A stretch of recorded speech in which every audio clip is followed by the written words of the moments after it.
ಪ್ರತಿಯೊಂದು ಆತ್ಮವೂ ಕೂಡ ಸ್ವಭಾವತಃ ದಿವ್ಯವಾದದ್ದು.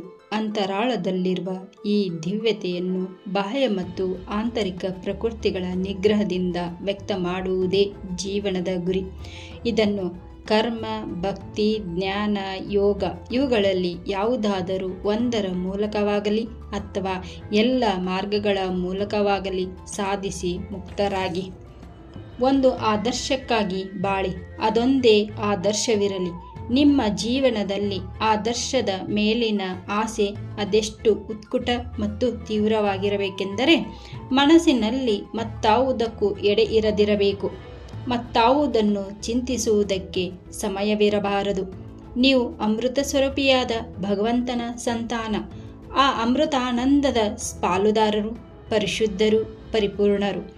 ನೀವು ಭುವಿಯ ಮೇಲಣ ದೇವತೆಗಳು. ಛೇ, ನಿಮ್ಮನ್ನು ಪಾಪಿಗಳೆನ್ನುವುದೇ, ಮಾನವನನ್ನು ಹಾಗೆಂದು ಕರೆಯುವುದೇ ಒಂದು ಪಾಪ.